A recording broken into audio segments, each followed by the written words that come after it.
Good day, everyone. Welcome to Real Conservative Headline News. I'm your host, Nathaniel Rajkumar, starting off locally here in Trinidad and Tobago.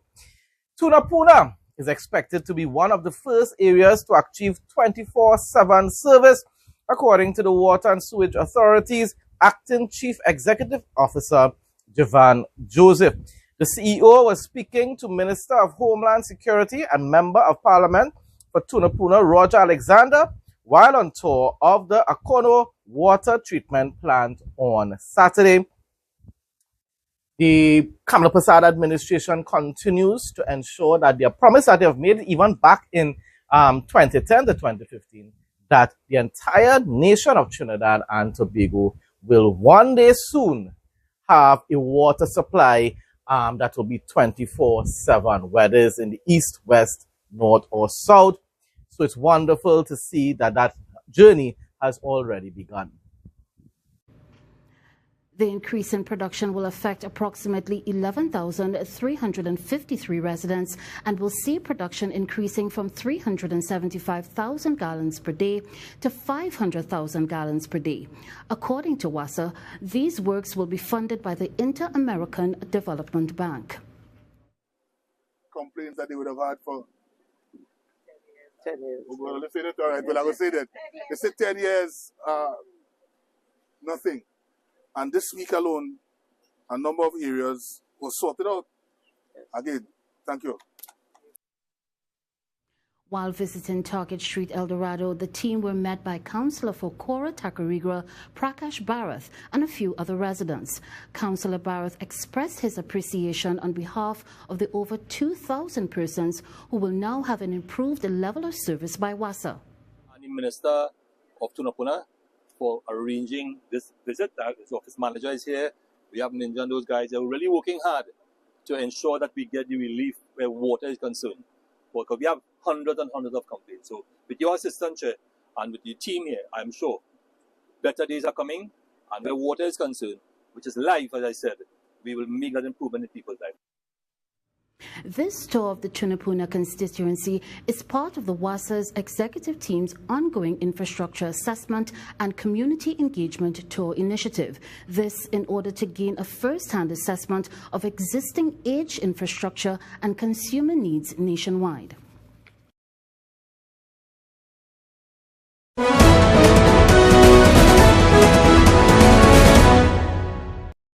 Sleep better. Say goodbye to stiff necks, headaches, and restless nights. Our premium cervical pillow is designed to perfectly support your neck and spine, keeping your body aligned while you sleep. Soft yet firm, it adapts to your shape, giving you ultimate comfort and deep, rejuvenating rest. Whether you sleep on your back, side, or stomach, this pillow reduces pressure points, eases tension, and helps you wake up feeling refreshed and ready to conquer the day. Invest in your sleep. Your neck will thank you. WhatsApp 762-6589 to place your order and feel the difference from the very first night.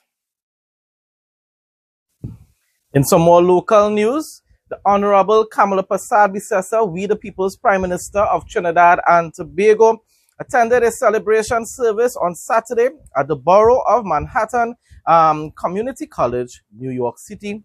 This was her first official overseas visit since being re-elected. And of course, she was there for the United Nations meeting and or conference. And of course, she has remained there because she's going to have some diplomatic meetings with Marco Rubio and probably other state officials in America, in the United States of America. The United Arab Emirates, UAE, Trinidad and Tobago has signed a landmark agreement granting mutual visa exemptions for diplomatic and official passport holders, marking a significant step forward in bilateral relations. Under the new arrangement, UAE citizens holding diplomatic, special, ordinary, or mission passports can now enter Trinidad and Tobago without a visa. Similarly, Trinidad and Tobago's diplomatic and official passport holders are exempt from visa requirements when traveling to the UAE. During their discussions, Sheikh Abdullah and Prime Minister Prasad Bissessa reviewed opportunities to strengthen cooperation in economic trade and investment sectors while also exchanging views on key issues before the UN General Assembly, as I said, meeting conference. Sheikh Abdullah reaffirmed the UAE's commitment to deepening ties with Trinidad and Tobago, advancing economic collaboration, and supporting shared development initiatives to benefit both nations. All this is in preparation for stimulating our economy, people. More investment. Hopefully there's going to be trade and investment even from companies from in the UAE into Trinidad and Tobago, which is going to provide a lot more employment for our locals. And definitely, I will keep saying this over and over again, Petrotrin will remain the backbone of our economy, which we will use to be able to have increased revenue to diversify the economy later on.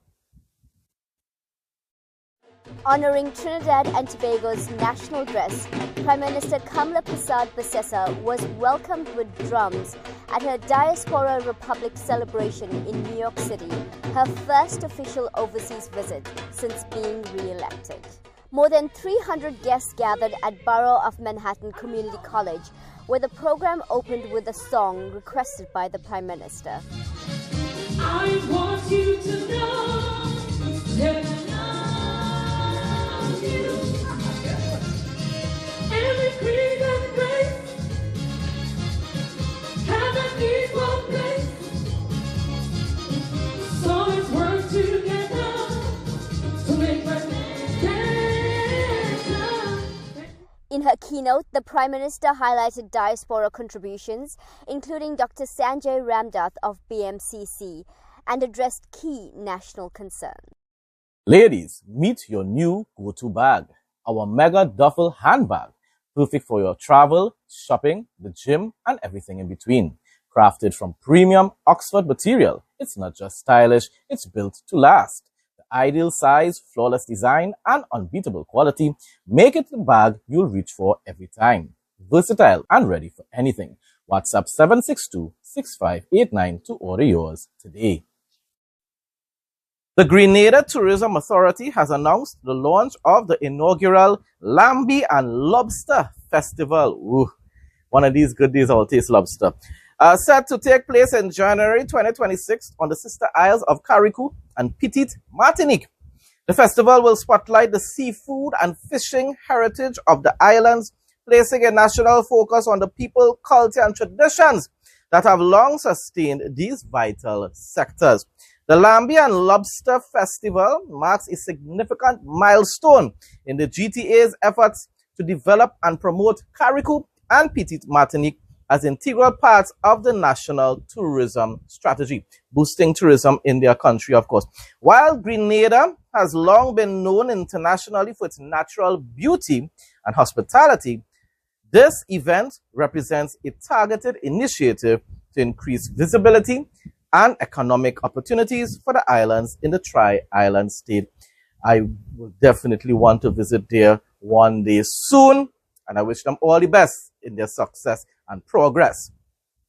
The Ministry of Tourism, Industry and Commerce with Chinese Association of Guyana and Wild Adventures on Saturday signed a memorandum of understanding to develop and promote Hope Town, Guyana's first Chinese settlement as a tourism product.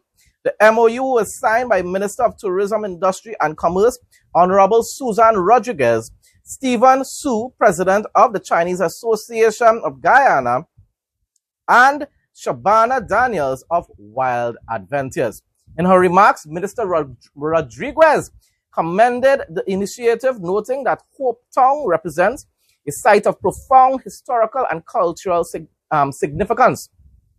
She emphasized that the partnership will support the preservation of heritage while creating new opportunities for tourism and community engagement. She said, by supporting sites like Hope Town, we preserve an essential piece of our history. This agreement represents a commendable step in ensuring our heritage is celebrated, shared, and sustained for generations to come, the minister said. No more overheating phones. Cool your phones in seconds. prevents damage to phones and battery issues, better gaming experience and streaming, USB powered and fast charging, lightweight and quiet, ideal for kids and adults, works with all smartphones, makes a great gift. Call or WhatsApp 868-762-6589. His Excellency President Dr. Irfan Ali presented Guyana's achievements as a model of how small states can lead on global challenges while advancing national development at the 80th session of the United Nations General Assembly in Manhattan, New York. Guyana, he said, is demonstrating that economic development and environmental stewardship can advance together, going hand in hand. By using natural gas as a bridge away from heavy fuel oil and investing in hydropower, solar, wind, and other renewables, we aim to lower electricity costs for our citizens and businesses while ensuring universal access to affordable, reliable, sustainable, and modern energy. So bear in mind, people, he's still using the heavy fuel oil as the backbone of their economy for now, but he's already diversifying, including with renewable energy and so forth. So this is something, this is very innovative, it's very inspiring, and I continue to hope that the Kamala Persad administration here in Trinidad and Tobago will follow the example being led by our ally, our very close ally and neighbor, President Irfan Ali in Guyana. Premium touchscreen wireless headsets restocked. 1.9-inch HD full-color touchscreen. ANC and ENC noise reduction for crystal clear calls. 9D panoramic sound. Long battery life and fast charging. Control music, videos, TikTok, YouTube, and much more. Camera feature, voice assistant, timer, stopwatch, and lyrics on screen. Water resistant, sleek design. Available in gold, black, blue, and purple. Gift-ready packaging with replacement earbuds included. Never lose your earbuds again with the Find Headphones feature that actually works. Don't miss out. WhatsApp 762-6589 to place your order. Limited stock available. President Ali announces major initiatives to elevate indigenous athletes into national sports. To ensure that indigenous athletes have accessory to opportunities in Guyana's national sports arena, President Dr. Mohamed Irfan Ali has announced several new measures for them in cricket, football, and volleyball. He made the announcement when he joined athletes and spectators for Day 4 of the 2025 Heritage Games on Saturday. The president recently returned from the 80th General Assembly of the United Nations in New York. A retired West Indies captain Ramnaresh Sarwan, one of my favorite cricketers ever, in the in the older generations, in the 90s, has been appointed as the mentor and coach for indigenous talent in cricket. Similarly, former West Indies cricketer and coach Roger Harper.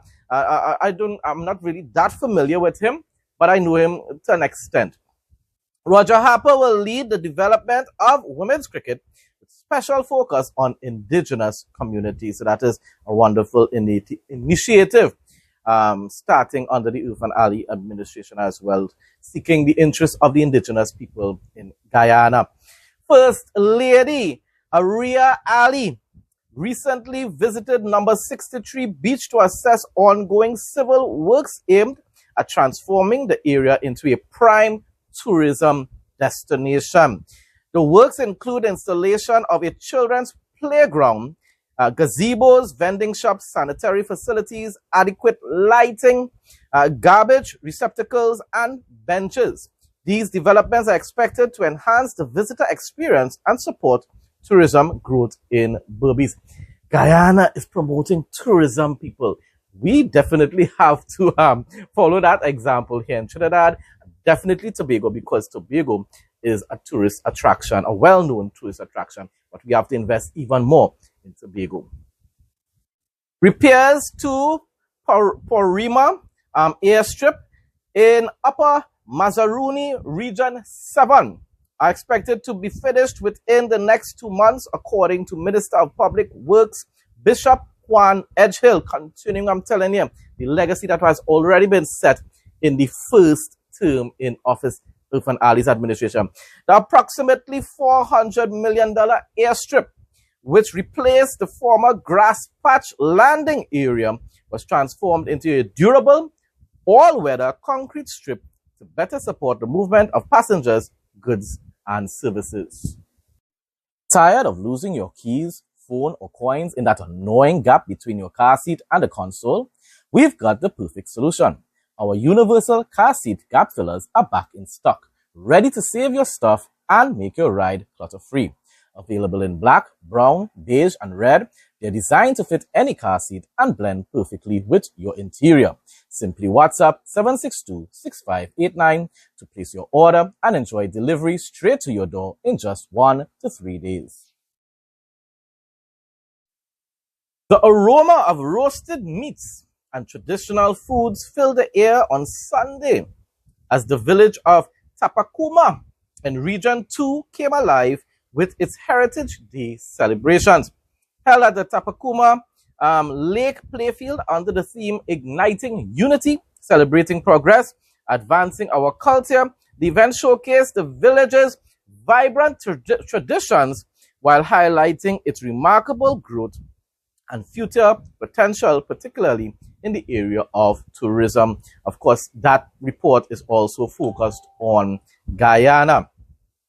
Moving on now to travel and interesting facts. We're starting off with some interesting facts at first. Portugal is turning waves into what? What if the ocean itself could power your home? Thanks to a groundbreaking innovation from a Portuguese startup. This is no longer science fiction, people.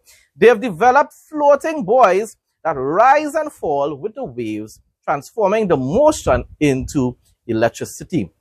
These devices are already supplying clean energy to parts of Portugal's coast without polluting the planet or disturbing marine life. With one of the strongest wave climates in Europe, Portugal is becoming a global leader in marine renewable energy, aiming to make wave power a key part of its carbon neutral future. That is extremely innovative, and who knows, maybe just maybe one day we'll be able to utilize that technology here in Trinidad as well. Floating solar. Australia's brilliant energy water hack. Australia is now installing massive floater solar farms atop dams, and it's not just about generating green electricity.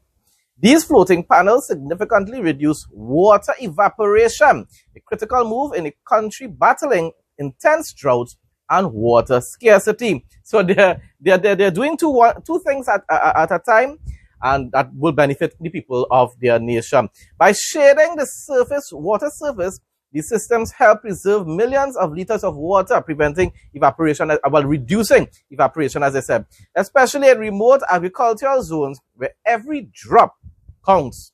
Plus, placing solar on water means cooler panels, more efficient energy output.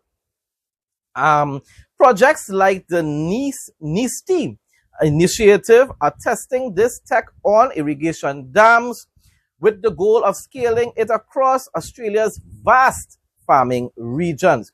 This is climate adaptation and innovation rolled into one, tackling energy, water, and land use all at once. This was also some really important information that I decided that I wanted to share with all of you online.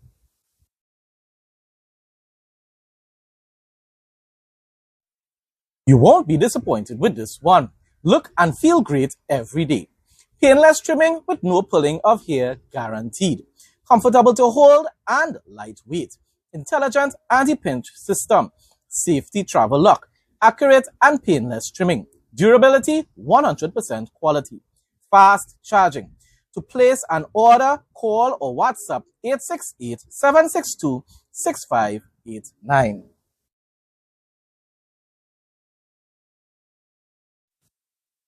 Picture the castaway beauty of the Caribbean laced with a touch of Gallic glamour. This lush quartet of islands, Guadeloupe, Martinique, and the tiny islands of St. Martin and St. Barts, are relatively underexplored by British travelers. The landscapes are far more dramatic than the low-lying sands of the Bahamas, and there are few better places to appreciate it than Guadeloupe's Soufrière volcano. At over 4,800 feet high, it rewards hikers with sweeping views of scenic bays, lush hills, and mangrove forest. Sounds extremely beautiful. But not all of Guadeloupe's appeal is on land. Oceanographer Jacques Cousteau once proclaimed Pigeon Island as one of the world's finest diving spots. Travelers dive at his namesake reserve to see turtles, coral reefs, and tropical fish. Martinique, while smaller, packs no less of a punch. The island has the aesthetics of a Hollywood star, with some of the finest experiences in the Antilles, unwinding on the Grand Anse des Salidas beach, diving to the wreck of the Nahoon, now a thriving reef, or hiking on the mountains where hummingbirds flit between branches and jaw-dropping coastal views peek through the trees. Tiny St. Martin is divided between France and the Netherlands, ownership they're talking about, right? And promises a blend of French, Dutch, and Creole cultures. Philipsburg is the capital of the Dutch half, famed for the candy-colored houses on the boardwalk. Sounds like a fairy tale, eh? Really nice. On the French side is Marigot, with its boulangerie and lavish 19th century villas. But for the ultimate in Caribbean glamour, head to St. Barts, where the rich and famous let down their hair and on gold sand beaches. So definitely, people, right here in the Caribbean, there's so many islands to visit before, of course, we can extend our travels abroad, like internationally. So really wonderful.